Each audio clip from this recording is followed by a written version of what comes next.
Hi everyone, it's Lawrence Walsh here from There Be Giants. I am now officially taking over hosting Giant Talk, the world's first OKR podcast from Viv Parry, and I'm really excited to get to know all you lovely listeners, so making sure you're engaging with us on Twitter and LinkedIn. So a couple of weeks ago I was really lucky enough to work with Brett Knowles and his team from PM2 Consulting on a client that they have over in Dublin, and we even managed to find a little bit of time to squeeze in recording my very first hosted podcast. So without further ado, let's dive straight into that action. Okay, so hello everybody, welcome back to Giant Talk, the world's first OKR podcast. Today I'm delighted to welcome Brett Knowles from PM2. Thank you for joining us, Brett. Happy to be here. So Brett, if you could start off, just tell us a little bit about yourself. I run a consulting boutique in North America, well, global, that focuses on translating strategy into action. So, of course, the most powerful tool in our bevy of tools these days is OKRs. Okay, so PM2, you started back in the early 90s, is that right? Yeah, I was involved in some of the initial research at Harvard around the balanced scorecard, helped write the first book, and have been chasing that journey ever since. And what that journey looks like is, at that time, it's how you measured performance in both financial and non-financial ways. Right. At that time, that was revolutionary. You know, these days we expect that just to be part of how things work, and the concepts of leading and lagging measures. And so, in those early days, there's a lot of new ideas about measures which now have just been commonplace. But back then, you're kind of lucky if you could get monthly financial data and maybe customer data once a year.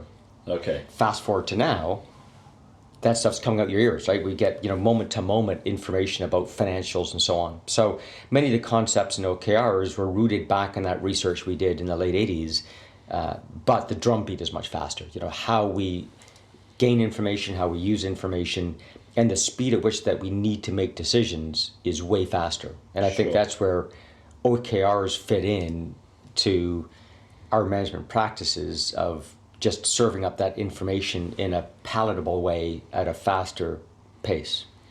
Okay, so you mentioned the drumbeat of organizations there, which is what the focus of today's podcast is going to be about, and we'll talk about that a little bit more later. But what led you to decide to start PM2 back in the early 90s? What was the trigger point for you? A lot of it was the work that we're doing at Harvard, and we had some significant clients, people like AT&T and Boeing. Our engagements were sort of 6 months long, a year long, and to me that made it more complicated. Now back then, again, these engagements would take 6 months, and if we ever surveyed our customers, about 5 years later, we'd find that only about 35% of them were still using those techniques. We now do the same work in a week. Right. And when we survey our customers 5 years later, over 90% are still using it. Okay. So fantastic.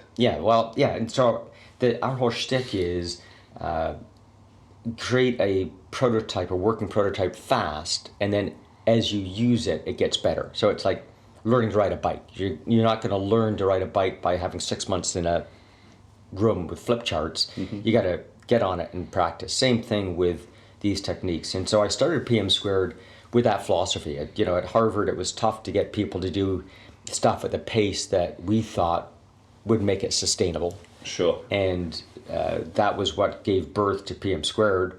And we've been following that same practice. So 1 week workshops, you show up Monday, it's done by Friday, whether you're doing OKRs or risk or financial planning or process improvement, it's all around that one fast drumbeat. So that's what PM2 is about. Okay, because you offer a full executive suite, right? It's not just the OKRs, they form a big part now. Yeah, well, a part, for different clients, it's almost like a, political cartoon, and sometimes the OKRs are the central point. In some cases, it's quite tangential to what they needed to get done. Okay, interesting. So I know on your website you have a video about the evolution of OKRs, going back to the MBO book in 67, was it? 57. 57. Yeah. I think out of almost everybody that we're going to be able to have as a guest on this OKR podcast, you've probably seen the most of the evolution. So I was wondering if you could just talk us through, from your perspective, how you've seen that evolve into where we are now with OKRs. Well, sure. And I think there's several aspects. I touched on one already, which is the drumbeat of business. Back then, we would do 5-year plans for a client. I can't imagine doing a 5-year plan. I mean, the uncertainty that we used to have out 5 years, we now have out 1 year. Okay. In other words, my old 5-year plan is now my 1-year plan. Yeah. That means my old 1-year plan is now my 1-quarter plan. So back then, MBOs, you'd set them and a year later you'd have a conversation. Whereas we know now you can't wait a year to have that conversation. So a lot of the OKR stuff are the same principles in a simplistic way, just applied with a faster pace. Right. That said, in order to do it with a faster pace, I need to have slightly different techniques and tools to make it happen. So, sure. Back then, I don't know, if you went to a store and they had a cash register, if you're lucky, you'd get a tape, and the tape would just be like an adding machine, a list of numbers. Right. Whereas now, when you go to the store, they have exactly what stock keeping unit you had and what shelf it was from and all that other detail. That point of sales information is abundantly available. Back when Drucker wrote Management by Objectives, we didn't have that amount of data. We didn't have that pace. And so the tools and approach, the second part is, I think on average, we're dealing with employees with a much higher education than we had back then. Okay, interesting. And so they have the ability to understand strategy and be able to apply it to their jobs.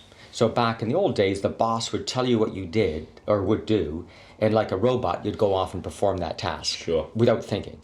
Whereas now, our employees expect to be able to think and conceptualize and strategize around how to get their job done, right? If you think of Daniel Pink's work in Drive, he's identified the underlying principle is we're more motivated by intrinsic rewards than extrinsic, right? Intrinsic are rewards that you give yourself. You play a sport, you play a musical instrument because of the intrinsic rewards it gives you, not because anyone's ever going to pay you to do it.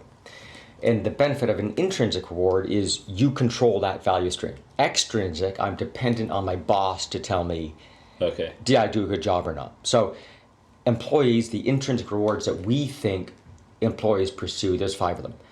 Employees need to understand purpose,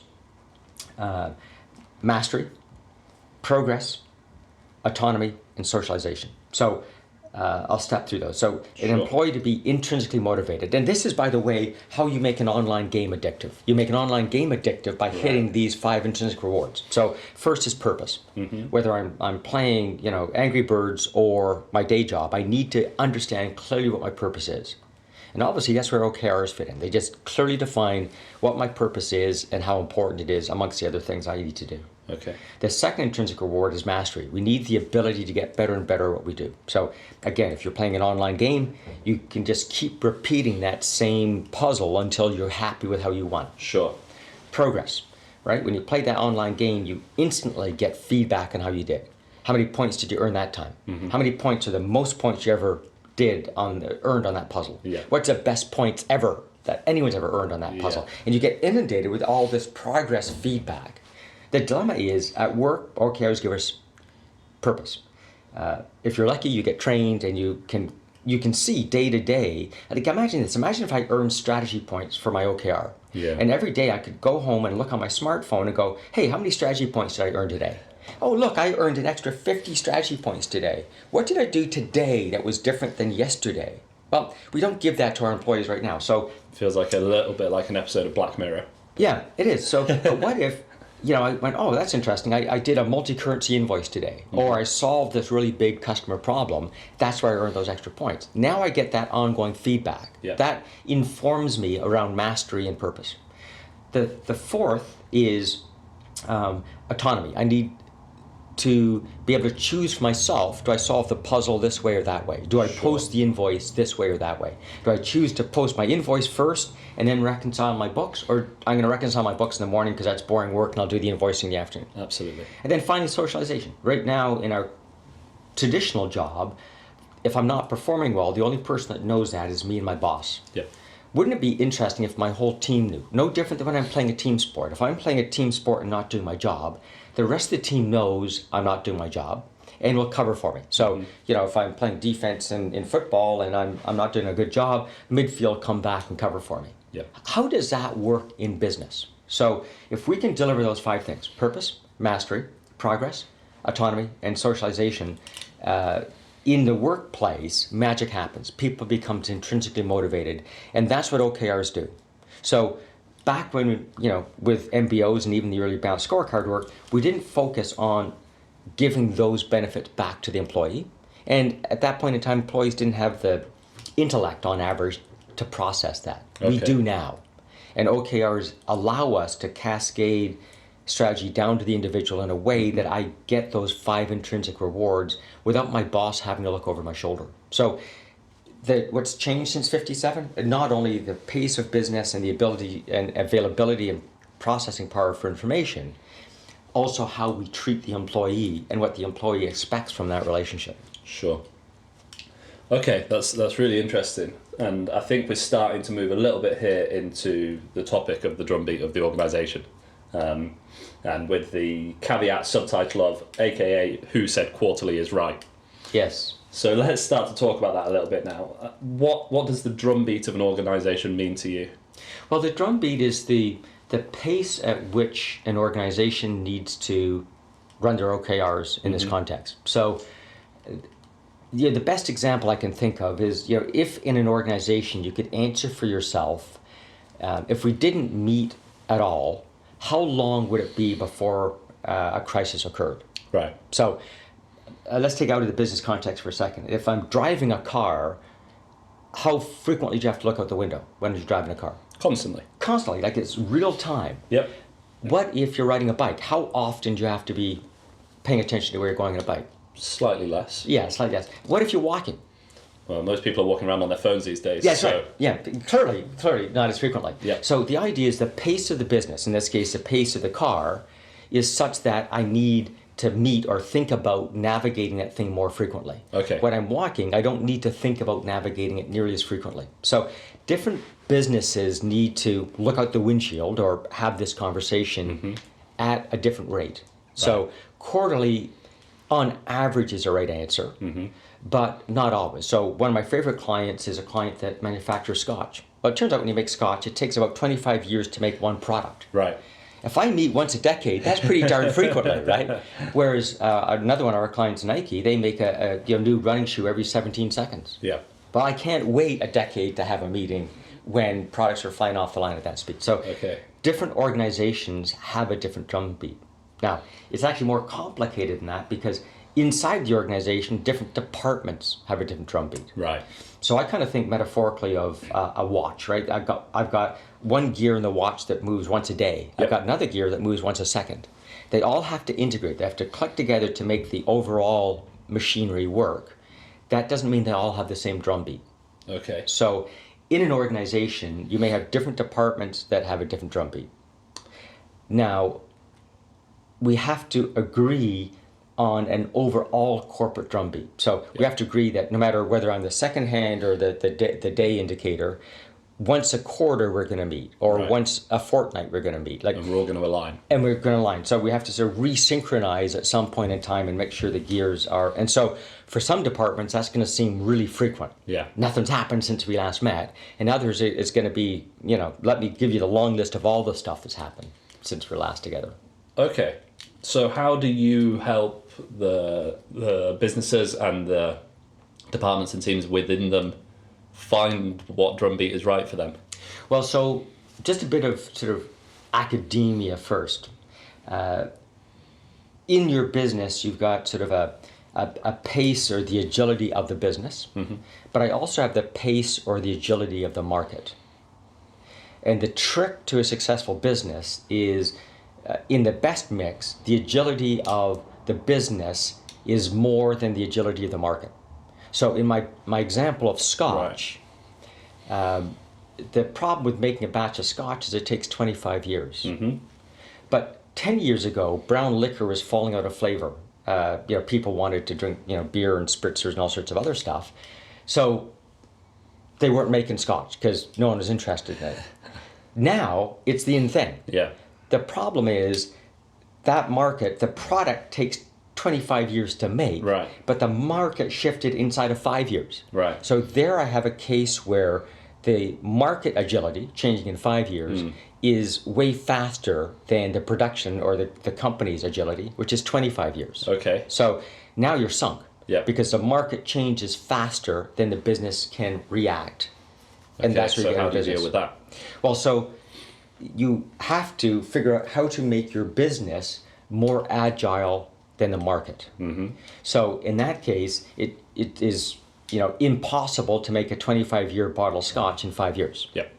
So what you now need to do is find, in that particular example, an alternative. So now instead of having a good Islay scotch that's taken 25 years, someone will get industrial alcohol and flavor it. Yeah. So it tastes the same, Right.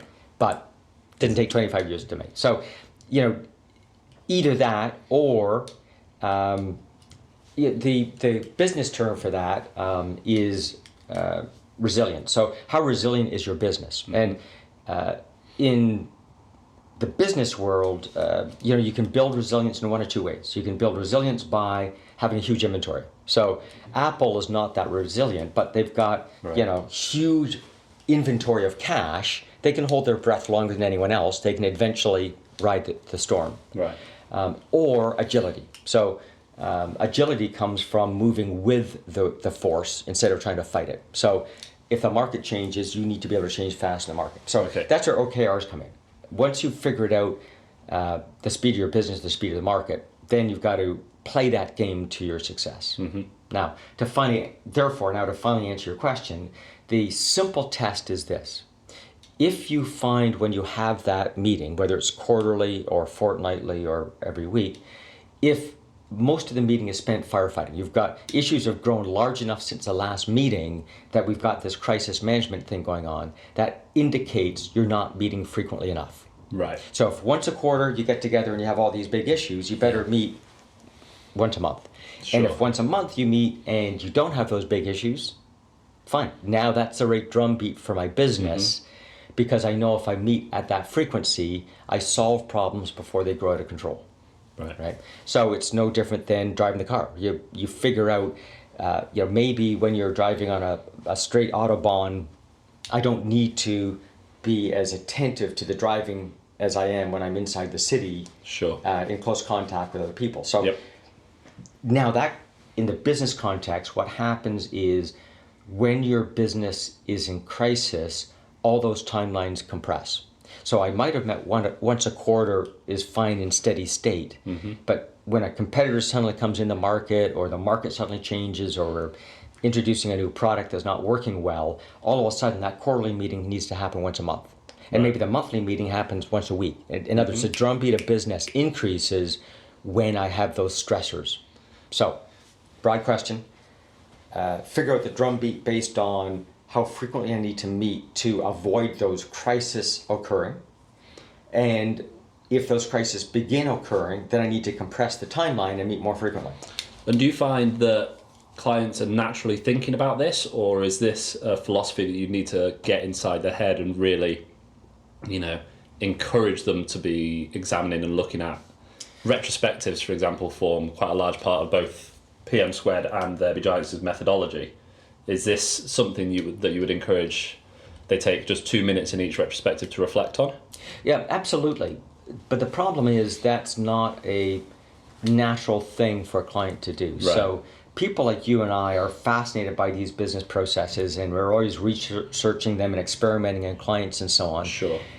And our clients expect us to come to them with those ideas, not for them to figure out for themselves. Okay. So it's not intuitive for them to sit back and reflect and go, is the drumbeat correct? Are we meeting frequently enough? They're too busy running the company. Yeah. So we had a client that once said, hey, Brett, I'm so busy bailing, I don't have time to turn off the tap. Mm-hmm. It's our job to help them turn off the tap and learn how to bail more effectively. So we need to teach them that as part of that quarterly reflection, I'm paying attention to the drumbeat of the market and the business, and has something shifted. Mm-hmm.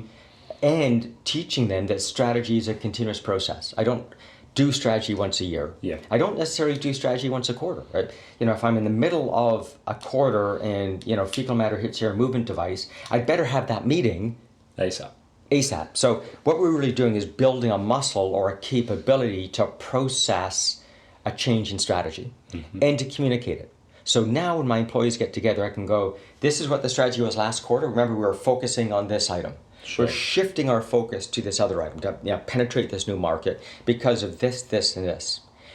Now, go and respond to that new strategic imperative, and everyone should be able to take a look at their OKRs and go, most of my OKRs last period were all about that new product launch. We're now going to focus on this new market. Okay. I now need to shift my OKRs. Right. And the faster we can get those OKRs shifted is the more agile the business. So in the old days, management would come up with a new strategy. A month or two later, they'd publish it. A month or two later, they would distribute that to the employees. 2 or 3 months have gone by, and I still haven't enacted a new strategy. We expect people now, when management has that meeting where they reset their priorities, literally in that meeting, OKRs begin changing. Yeah. If I got my smartphone, I'm going to say to my team, hey, we're shifting to penetrate market at this new region. Yep. And by the time I get back to my office, I will have expected my people to have considered what does that mean in terms of my OKRs and priorities. And if I can't react that fast, I'm going to lose the market because the competition is. Yeah, somebody else will take it. Right. So, that bad joke of, I don't have to run faster than bear. I just have to run faster than you. Yeah. I just have to be more agile than my competitor in that marketplace. And OKRs give us the tool to do that. And so now we're using the drumbeat as a competitive weapon. I can increase the drumbeat of the business to outrun Interesting. the other person. That's a really interesting way of looking at it. I was going to play devil's advocate here, but I think this is something that potentially we both agree on as we just touched on it. And I think even quarterly cycles now are too slow. What's your opinion on that really? Because OKRs, as we both know and as we both work to in our methodology, we do it quarterly. Have you had any clients that you work with where we've done it any more frequently than quarterly? Have you ever come into a 2-month or 1-month OKR period? Well, since you failed at being the devil in this conversation, I'll play the role of the devil. Fantastic. The dilemma with increasing the tempo too much is it causes confusion in the employees and stress. So the simple example, but that said, the simple example I can give you is, back when my kids were young, we didn't have, airbags and seat belts and all that fancy gizmo. You could have your kid in the front seat of the car. I understand you can't do that anymore, but back then you could. And the poor little baby would be sitting there, and as a windshield wiper goes by, they'd have a heart attack because this thing just goes across their vision. And they calm back down again, and the windshield wiper goes the opposite direction. They have a second heart attack. The problem is that child doesn't understand the system. They don't know that windshield wiper is going to be coming back. As a driver, you can predict it. You know what's going to go happen. But to them, it's a surprise. The same thing with the drumbeat of the business. If you keep moving those OKRs around too much without educating the employee, it's a bit like the child in the windshield wiper. Every time you change it, you cause stress on the organization. Coming or going.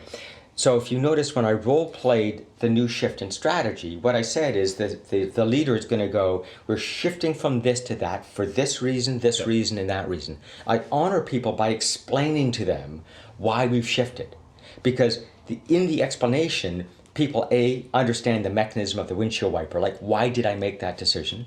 And secondly, they can intellectualize on the broader implications of that. So back in the old days when I was your boss and I told you what to do, I was effectively saying I'm smarter than you.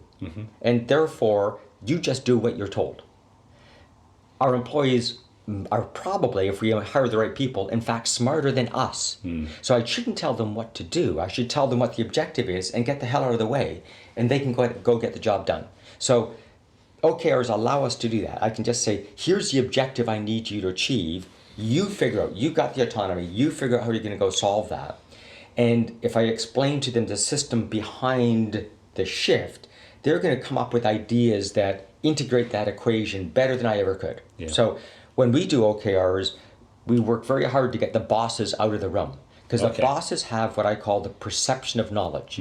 They think they know how to run that call center, but in fact, what they remember is how the call center was run a decade ago when they used to run it. Absolutely. And if they bring that decade-old thinking to hand right now, two bad things happen. One is they're out of phase with what the business is really doing. And secondly, the OKR will fail because I can't tell you what to do. You have to decide what you're going to go do, and therefore you own it. So the meme is involvement builds commitment. If I get involved in building my OKR, I own it. Yeah. So that whole relationship with the employee is different. Okay. And so where this comes back to the drumbeat or trying to make things change too quickly is if the person doesn't have the skill set, doesn't understand the strategy, isn't able to deal with those changes, then those changes become very disruptive. So in my earlier equation, in that example, I'm trying to build more agility in the organization than it actually has. So if you do need to move at that speed, step one is to change your processes so that they're that agile, they can move faster than the market. Right. And second, educate, train, support our employees so that they understand the system and can operate at that faster. For the mastery. That's right, exactly. So you think of any sport, you spend hours out there practicing whatever that is, the shot, the move. That will never actually show up in the game. Yeah. But because I've practiced in a similar environment, I'm now more agile or can react to what's going on. Transfer those skills. So sometimes you have to build these OKRs with the ability to be more agile, even though I don't need to be change them more than every quarter. But the fact that I have built that agility in, now when a crisis happens and I have a meeting, 2 weeks later, not 2 months later, the organization has that muscle, has that capability built to be able to make that change. Right. So the drumbeat of the business in steady state is different than a crisis. We need to build the capability of the organization to adjust to whatever the fastest possible drumbeat is. And sometimes I got to do practicing in order to get to that ability. Okay. And you recommend having almost a crisis plan in place to how you would shift OKRs? If it's what we call curveball management as part of our methodology. How do you encourage, say, mid-cycle, if something comes along that completely changes the plan and strategy of the organisation so much that all the OKRs that they've put together are now, just pointless, basically. They're completely not the right thing to deal with this new situation. Do you think there should be a plan in place for which managers need to get together, which teams need to get together to deal with that? Or is it about being flexible enough to know that you can do that should it occur? Well, so two parts of that. One is, early in the question, you said, all the OKRs are wrong. They'll never all be wrong. Yeah, sure. There'll be a percentage that are wrong. There'll be another percentage that need to get tweaked. And there'll be another percentage that are steady state. So one of the mistakes that many organizations make is they only set up OKRs around the change the business agenda. You need to include both run the business and change the business. So now when that crisis hits, I'm still going to be doing the run the business stuff. I still need to produce those invoices, make those paid checks, all that kind of stuff. And I need to include those in the OKR so I don't go and forget to do those things in a moment of crisis. Now, it's unlikely you'd forget to pay people. If you did, you wouldn't forget for long. It'd probably remind you. Absolutely. But the net, there's a whole bunch of change the business stuff that I have to honor people by respecting and showing that's an important part of their task, and inform them what the impact is of that crisis on the run the business objectives as well as the change the business objectives. Now, different businesses have a different mix of run the business versus change the business. That's a different podcast. For this issue, once you have built the capability of having a conversation about OKRs, you can have that conversation at any point in time. So I no longer need to have a crisis management practice or a fire drill. Yep. It's just a normal conversation. I'm just going to have that conversation a couple of weeks sooner than I would have before. So the trick is you can't operate in one way 90% of the time and then a different way in the crisis. Right. When you're running a race, I run the same way whether I'm sprinting at the finish line or not. I'm just working harder in that last thing. But if I don't have the capability of running, I can't do the sprint. So this capability of running OKRs, I now adjust the time of the conversation in moments of crisis. Okay, so I think this leads us on nicely to talking about role clarity versus role ambiguity, really. How can really getting comfortable and familiar with the drumbeat of your organization and getting your employees comfortable with it help them in their role clarity? Well, so when we're talking about those 5 intrinsic rewards, motivators, the first one is purpose. Yep. I need to understand my purpose. So my purpose is, of course, the task I need to do, but my role in that task. So if you think of the old RACI model, right? Responsible, accountable, consulted, and informed. I need to know, am I the A? Am I accountable for that process? Or am I just the R? I'm just responsible. I'm one of the job performers that does it. Sure. So now if the process is not working well for some reason, or the market has shifted, I need to know what my role is in that process. Do I just inform someone that I see this going on, or am I accountable for making it change? Okay. Where we get stress in the organization is in what I call overlaps or underlaps. An overlap is where you think you're accountable for it and I think I'm accountable for it. Right. So many organizations, a good example is IT. So I might be running the sales department and I really think I should be able to buy whatever laptops I want my sales guys to have. The IT department, on the other hand, thinks that they also own the decision about what laptop you buy because they've got to do the support. Now I've got conflict because I've got both people think they are the A or accountable for it. An underlap is where I think you're accountable for it and you think I am. It turns out no one is.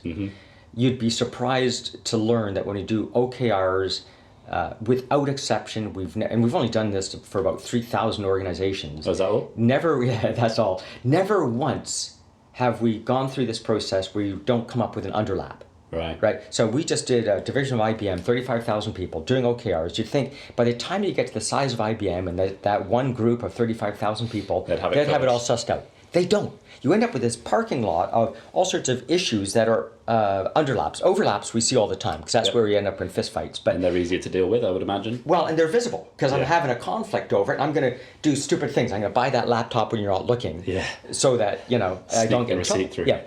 Whereas the underlaps are completely invisible. Right. They're invisible and they look like waste. The waste in terms of things aren't getting done, launches don't happen as fast. And it's not because someone's getting in the way, it's because I think you're going to do that next step. You think I'm going to do it. It doesn't get done. So how can a department identify underlaps or a business? Well, I'd have to say jokingly, hire a good consultant. Right. You need a methodology or a process that I go through that allows us to surface both the overlaps and the underlaps in a risk-free way. And a way to reconcile. So let's say that in my example, we both want to be able to buy that laptop. How do we solve the problem? And eventually, how do we contract with each other so I accept the fact that IT is going to buy my laptops, or they accept the fact that sales can go buy their own? So, and the clever part is the answer changes. So 10 years ago, that was super important. Yeah. It was super important because IT did all the support work, and if they had 18 different platforms they're supporting, the wheels fall off.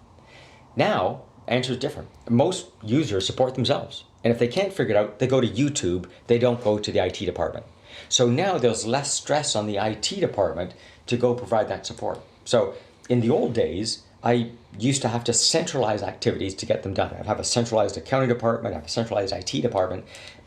That's the old world. I don't need to do that. So long as I have an objective that says Salesforce need to be able to do this transaction or be able to close a deal in this amount of time, it shouldn't matter whether I enable that by sales buying the laptop or I enable that by IT buying it. Sure. So long as I achieve the objective. So OKRs effectively blow up the organization chart. I know you guys are excited that they blow up the need for annual performance reviews, obviously. But I no longer need to solve organizational problems by changing the organization chart. Right. If I can say, that objective needs to get done and role clarity, you own it. Yeah. I now don't need to shift the organization chart to put someone in your division so in the old days, if I had an accounting problem, I'd move an accountant into your division. Yep. Now I'm just going to give you that OKR. Yep. And you're going to figure out how to solve that problem. But I'm making sure that you understand you own it. The role clarity is there. So I now don't need to solve organizational problems by changing the organization chart. Okay, and that role clarity increases with a more steady drumbeat of the organization, I imagine, as well, because you can revisit these tasks, initiatives, OKRs on a weekly cadence, monthly cadence, however often you need. So I was using the example before of football to try to blend in with your United Kingdom, but I'm Canadian, and to me, God's gift to sporting kind is ice hockey. Sure. Now in ice hockey, literally, you could be on the ice for only 35 seconds. That's your entire shift. Yeah. And in that 35 seconds, you might go from being defense to being forward to back being defense. And if I don't have the role clarity and the agility to shift roles in real time, if I have to stop every time and ask the coach what I'm supposed to do, we're dead. So we need that kind of flexibility in the organization. So I need to understand when in the game I own that process, and actually when in the game I don't own that process. Sure. So I might own it for 3 weeks of the month, but at month end, accounting takes over that role. Okay. So in the old days, that role was stuck. Whenever you were in that role, you'd have it for your entire career. I'm saying quite the opposite. I think we need to even be agile in our roles to be more competitive. And is this how we start to build more cross-functional teams? Absolutely. In fact, by my definition, there is no team. Right. So we just did an implementation in France where we had 450 employees and not one single boss. Interesting. It's because they're all self-managed work teams. If I understand my objectives, we literally can come in every morning and decide who's going to do what. Now, and that's what happens when you're playing ice hockey. You show up before the game, and just depending on which of your friends showed up that day, you're going to decide, okay, based on who's here, you two are going to play defense. We're going to have 3 people rotating through forward, center. And next time, a different group of people come, and they solve the ice hockey team a different way. What if we could do that every morning at work?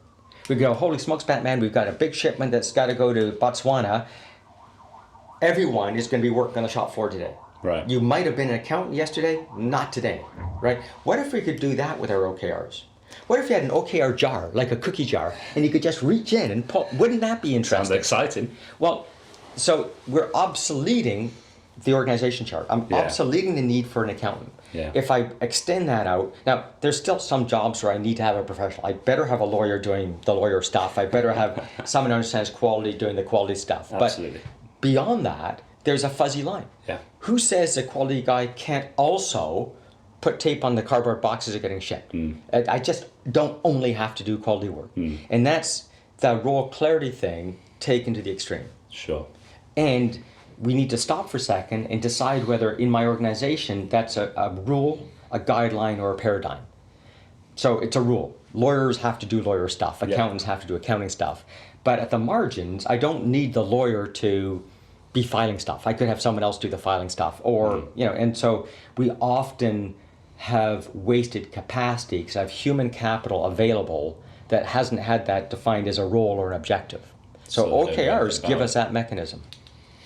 Interesting. So, I mean, we're talking there about an ideological state, really, which is achievable, but isn't commonplace in many organizations. A completely flat team. Okay, so let me take you back to ice hockey, okay? Because as a Brit, you don't get it. So the problem is, we have these paradigms that that we have these organization charts, we have these job functions. This is not chaos and anarchy. Every single sport works the same way. And it's no different playing a game of chess, right? For 3 or 4 moves, you're the aggressor, and then suddenly bad things happen and you're on defense.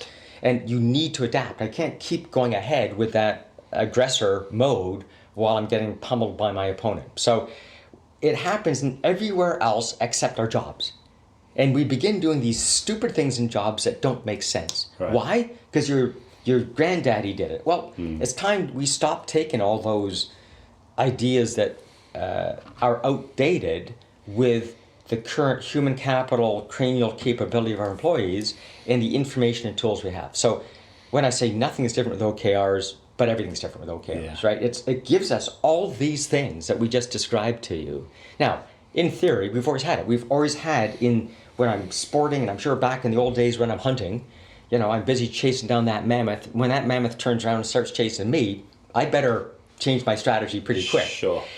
We've got ourselves away from that. OKRs allow us to get back there. And I'm a process and strategy man, really, in my heart of hearts. And I think what's quite exciting for me about this is it's going to increase efficiency and process weaknesses quicker than they've ever been uncovered before in a business. Wouldn't it be awesome if in the business, now I have my OKR meeting and I'm standing up in front of the team and I go, hey guys, I let you down. I'm really sorry. I told you I was going to get that documentation done for the new product and I didn't do it. I couldn't do it. I got a note from mom, bad news, didn't get it done. Yep. Who can help me? And someone in the group puts up their hand and say, hey, I got spare capacity. I can do it. Yep.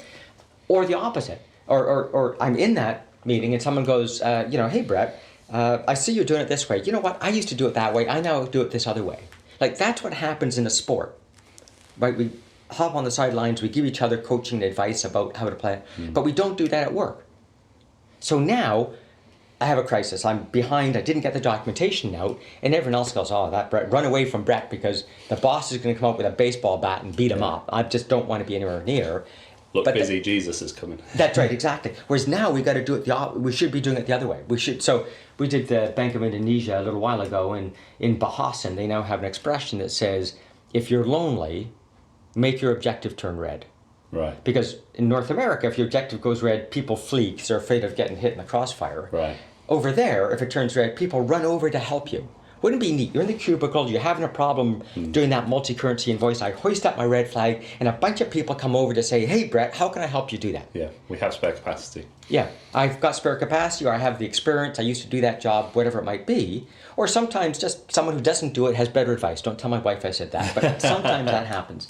So how is it we can create that teaming to occur in a way that the word team implies should happen, but in fact we've got different behavior. So this comes back to all the points you've been making about role clarity, about drumbeat.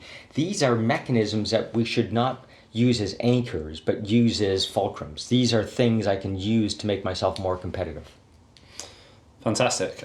It's been really interesting, and what I'd love to do to sort of close is ask you, it's the weekend here whilst we're recording this, if somebody was listening to this on a Friday evening, say, and was going to go into work on Monday, what's the one thing that they could start to think about to be able to begin to recognise and implement some of these things that we've spoken about today? Just a simple couple of first steps. Well, I often think of building OKRs as like buying a new set of golf clubs. I've been explaining to my wife for a long time, I need to get a set of tailor-made clubs. My game would vastly improve. She normally laughs because she realizes it's not the club that's a problem. I knew you'd take her side. It's the same thing with OKRs. Building an OKR system is not going to make the business perform better. So if you can reflect on something over this weekend, reflect on the social side. The OKRs are 20% of the problem, the 80% is the social side. What in your business would allow this to happen? And all the revolutionary things that you and I have been talking about. There's agile roles, different drum beats. Yeah. What's the social enablers and disablers in your business that would allow that to happen or not happen? Because the technical stuff is easy. You can read a book, figure out OKRs. It's the social stuff that's tough. Yeah. You got to figure out what is the culture or values in your business that would enable or disable this from happening. Absolutely. Fantastic. Well, we'll close on that note. It's a fantastic point for people to think about and reflect on the talk. I've really enjoyed it. Thank you, Brett. Thank you for joining us. Thank you. I hope it's been of interest to you and your listeners. I'm sure it will have been. And join us again for the next Giant Talk, everybody. Cheers. Bye. So, there we have it. An awesome amount of knowledge shared, I'm sure you'll agree, by the OKR Oracle that is Brett Knowles.